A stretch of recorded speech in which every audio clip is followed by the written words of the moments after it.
سلام كم يتصنحوا كبرات تخطاتلتنا نسعى زهرنا يوم حدشت زيناتات حزنا متينا لنا وانا وزخونو زيناتات بوانا نخبصاكم سبسكرايب مقبار يترسعوا شير لايك بالمقبارون كتتوابعنا بخبرنا قدم بمزقاب عوي عاود سراوي تقراي غازيتينيا مدهاني يقري زبسرو زينا عاود مقار ورنا حلافي سللا تقراي خصوص وسانا مرارحا سراوي تقراي عاب قداي معراب تقراي هو عاس نخص حبرة أوروبا زنساقا مقلسي ناب تقراي استلاقا درونات بلسقنا سراوي سودان ናብ ደቡብ ኢትዮጵያ ክልተ ከተማታት ምቁጽጻሩ ክብራትና ናይዚኦም ናይ ካልኦት ብርክት ዝበሉ ምዕባለታትን ክነካፍለኩም ኢና ክትከታተሉና ብኽብርን ዕድመኩም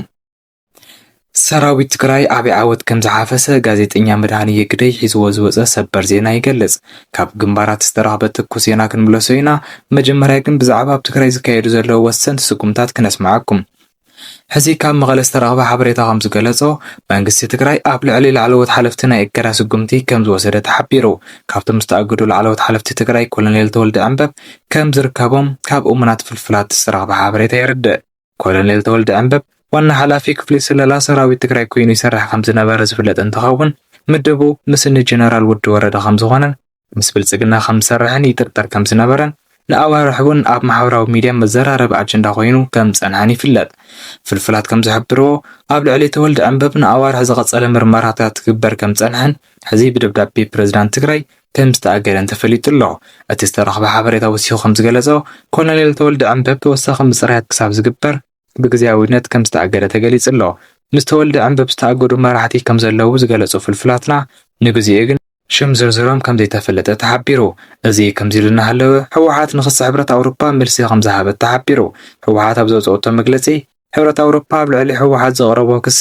ኣብ መሬት ዘሎ ሓቂ ዘይገናዘበ ከም ዝኾነ ብምግላጽ ነቲ ብሕብረት ኣውሮፓ ዝወፀ ክሲ ነጺጋቶ ኣላ ሕወሓት ኣብቲ መግለጺ ንሰላማዊ ድርድር ድልውቲ ምዃና ብምግላጽ ህዝቢ ትግራይ ኣብ ኬንዳ ኮይኑ ይሃልቕ ስለ ዘሎ ብቕልጡፍ ፖለቲካዊ ድርድር ንኽጅምር ፀዊዓ ኣላ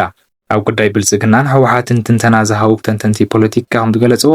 ኣብ መንጎ ሕወሓትን ብልጽግናን ትኽክለኛ ፖለቲካዊ ድርድር ንምክያድ ከም ዝኸብድን ግዜ መግዝኢ ከም ዝኾነን ገሊጾም ኣለዉ ብመሰረት ሓሳብ እቶም ተንተንቲ መራሕቲ ሕወሓት ንፖለቲካዊ ድርድር ድልዋት ምዃኖም እኳ እንተገለጹ ብልጽግና ግን ምስ ሕወሓት ክደራደር ከም ዘይደሊ ገሊጾም ኣለዉ ተወከልቲ ኣሜሪካ ይኹን ተወከልቲ ሕብረት ኣውሮፓ ምስ ብልጽግና ኣብ ዛተዩልን ምስ ሕወሓት ድርድር ንኽጅምር ኣብ ዝሓትሉን ግዜ መልሲ ብልጽግና ድማ ምስ ግዜያዊ ምምሕዳር እየ ትደራደር ከም ዝበለ እቶም ተንተንቲ ሓቢሮም ስለዚ ድማ ብልጽግና ንሕወሓት ኣፍልጦ ክህብ ድሌት ከም ዘይብሉ ብወግዒ እናገለጸ ኣብ ዘለሉን ምስ ዝፈረሰ ግዜያዊ ምምሕዳር እየ ዝደራደር ኣብ ዝብለሉን ኣብዚ ሕዚ እዋን ብሕብረት ኣውሮፓ ይኹን ብኤምባሲ ኣሜሪካ ዝቐርብ ዘሎ ተደራደሩ ዝብል መግለጺ ብልጽግና ግዜ ንምግዛእ ክሕግዞ እንተዘይኮይኑ ኣብ ኬንዳ ኮይኑ ንጸንሕ ዘሎ ይኹን ብሓፈሻ ዕፅዋን ክባን ዘሎ ህዝቢ ትግራይ ዝህቦ ረብሓ ከም ዘይብሉ እቶም ተንተንቲ ገሊጾም ኣለዉ ስለዚ ድማ መራሕቲ ሕወሓት ናብ ተግባር ዘይሸረፈ ድርድር ተስፋ እናገበሩ ኣብ ኬንዳ ዘሎ ህዝቦም ክጸንት ክፈቕዱ ከም ዘይብሎምን ናይ ባዕሎም ስጉምቲ ክወስዱ ከም ዝግባአን እናተገለጸ ይርከብ ሕዚ ዝተረኸበ ሰበር ዜና ከም ዝገለጾ ሰራዊት ትግራይ ዓብይ ዓወት ከም ዝሓፈሰ ተሓቢሩ ክፍሊ ሚድያ ኣርሚ ሰብኣ ዝኾነ ጋዜጠኛ መድሃኒ የግደይ TDF ተኣምር ከም ዝሰርሐ ገሊጹ ኣሎ ካብ ካልኦት ፍልፍላት ዝተረኸበ ትኩስ ዜና ከም ዝሓበሮ ሰራዊት ትግራይ ወሳናይ ድፋዕ ከም ዝሰበረ ተሓቢሩ መሰረት እቲ ዝተረኸበ ሓበሬታ ኣርሚ ሰብዓ ብዝወሰደቶ ስጉምቲ ፀረ ድሮን ቴክኖሎጂ እውን ከም ዝተማረኸ ተገሊጹ እቲ ውግእ ዝተኻየደ ኣብ ደቡብ ምዕራብ ትግራይን ሱዳንን ከም ዝኾነ እናተገለጸ እንትኸውን ወረርቲ ሓይልታት ዝተኣማመነሉን ሓይልታት ከም ዝተደምሰሰ ዝተረኸበ ሓበሬታ የርድእ ኣርሚ ሰብዓ ኣብቲ ኦፕሬሽን ፀረ ድሮን ሓዊሱ ነጥቢ ቀየርቲ ዝበሃሉ ኣጽዋራት ከም ዝማረኸት ዝተረኸበ ሓበሬታ የርድእ እዚ ከም ኢሉ እናሃለወ ኣመራርሓ ሰራዊት ትግራይ ኣብ ኣኼባታት ዝቐነዩ እንትኾኑ ምዕራብ ትግራይ ነጻ ትወፅሉ ግዜ ሕዚ ከም ዝኾነ ከም ዝተሰመረሉ ካብ ወታደራዊ ፍልፍላትና ዝተረኸቡ ጸብጻባት የመላኽቱ ብተመሳሳሊ ዜና ኣብ መቐለ ሓወልቲ ሰማዕታት ዝተኻየደ ኣኼባ እውን ምዕራብ ትግራይ ንምምላስ ትኽክለኛ ግዜ ሕዚ ከም ዝኾነ ኣብ መረዳዳእ ከም ዝተበጽሐ ተፈሊጡ ሕዚ ካብ ደቡብ ትግራይ ዝተረኸበ ሓበሬታ ከም ዝሕብሮ ወራሪ ሓይሊ ናብ ደቡብ ትግራይ ይጽጋዕ ከም ዘሎ ተሓቢሩ ካብ ፍልፍላት ዝተረኸበ ትኩስ ሓበሬታ ከም ዝገለጾ እቲ ወራሪ ሓይሊ ናብ ትግራይ ዝጽጋዕ ዘሎ ብኽልተ ኣንፈታት ዓፋር ከም ዝኾነ ተፈሊጡ መሰረት እቲ ዝተረኸበ ሓበሬታ እቲ ወራሪ ሓይሊ ዝጽጋዓሎም ዘሎ ግንባራት ብቶምሳን ብኤርቤትን ከም ዝኾነ ተገሊጹ ኣሎ በቲ ግንባር እቲ ሓይሊ ሰላም ትግራይ እናተባህለ ዝፅዋዕ ተላኣኽ ብልፅግና ኦሮሞ ዝኾነ ሓይሊ ተደጋጋሚ ትንኮሳታት ክገብር እኳ እንተፀንሐ ሕዚ ድማ ምስ ካልኦት ሓይልታት ኮይኑ ናብ ትግራይ ይፅጋዕ ከም ዘሎ ተገሊጹ። ወራሪ ሓይሊ ብኣንፈት ዓፋር ዝፅጋዕ ዘሎ ናብ ትግራይ ኣትዩ ንምጥቃዕ እንተይኮነስ ብምዕራብ ትግራይ ክጅምር ንዝሕሰብ ዘለዎ ፍሪ ንምትዕንቓፍ ዝዓለመ ከም ዝኾነ ካብ ወተሃደራዊ ፍልፍላትና ዝተረኸበ ጸብጻባት የመላኽት። ስርዓት ብልጽግና ኣብ ዓፋር ዘለዋ ድሮናትን ነፈርቲ ወገን ኣሰሊፉ መቐለ ንምእታው ትልሚ ሒዙ እኳ እንተነበረ ሕዚ ግን ናይ ሓይሊ ሚዛን ከም ዝተቐየረን ንብልጽግና መርዓስ የቕረ ክንዋ ንባዕሊ ክንክረማ ከም ዝኾነን እናተገለጸ ይርከብ። ሕዚ ዝተረኸበ ህዝቢ ሓበሬታ ከም ዝሕብሮ ብልጽግና ናብ ትግራይ ድሮናት ከም ዝለኣኸ ተሓቢሩ። ደገፍቲ ብልጽግና ዝኾና ሚድያታት ሰራዊት ትግራይ ከም ዝተንቀሳቐሳን ወሳናይ ስጉምቲ ንምውሳድ ምዕራብ ትግራይ ይኸባ ከም ዘሎን እናገለጸ እንትኾና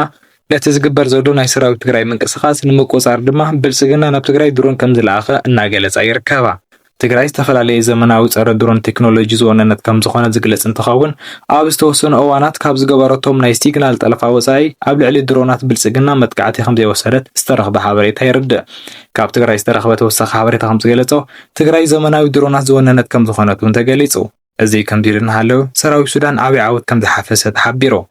ብጀነራል ሓምዳን ደጋሎ ዝምራሕ ሰራዊት ህጹጽ ደገፍ ወሃቢ ሓይሊ ሱዳን ኣብ ዝገጠሞም ግንባራት ይሰዓር ከም ዘሎን ዝኣመኖም ጀነራላት እውን ምስ መርሕዎ ሰራዊቶም ንሰራዊቱ ሱዳን ኢዶም ይህቡ ከም ዘለውን እናተገለጸ ጸንሐ እንትኸውን እቲ ዓማጺ ሓይሊ ወሰንቲ ዝበሃሉ ግዝኣታት ከም ዝተመንጠለን ሙሉእ ብሙሉእ ይፈርስ ከም ዘሎን ካብ ሱዳን ዝተረኸበ ሓበሬታ ይርድእ። ሕዚ ዝተረኸበ ሓበሬታ ከም ዝገለጸ ግን ሰራዊት ሱዳን ምስ ኢትዮጵያ ዝዳወብ ክልተ ስትራቴጂክ ከተማታት ከም ዝተቆጻጸረ ተሓቢሩ። ለማዓንቲ ብዝፈጸሙ መጥቃዕቲ ሰራዊት ሱዳን ኣብ ደቡብ ሱዳን ኢትዮጵያ ዝርከባ ከተማታት መቓጃን ስርኮምን ከም ዝመንዝዖ ኣፍሊጡ ኣሎ። ብቤንሻንጉል ጉሙዝ ኣቢሉ ተጸግዐ ብብልጽግና ዝድገፍ ሰራዊት ህጹጽ ደገፍ ወሃቢ ሱዳን ብበዝሒ ከም ዝረገፈን ከም ዝተማረኸን እቲ ዝወፀ መግለፂ ኣፍሊጡ። ሎሚ ዝተመዝገቡ ዓወት ብዙሓት ወታደራዊ ተሽከርከርቲ ዝተማረኸሉ መቐይሮ ነጥቢ ምዃኑ ብተንተንቲ ይግለጽ ኣሎ ክብል ጋዜጠኛ መድሃኒየ ግደይ ጸብጺቡ። ብተመሳሳሊ ዜና ሰራዊት ፋኖ መበል 76 ክፍለ ሰራዊት ኣዛዚ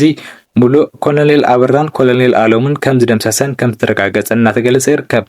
ፋኖ ብዝፍጸሞም ዘሎ መጥቃዕትታት መራሕቲ ሓዊሱ ብኣሽሓት ዝቑጸሩ ሰራዊት ብልጽግና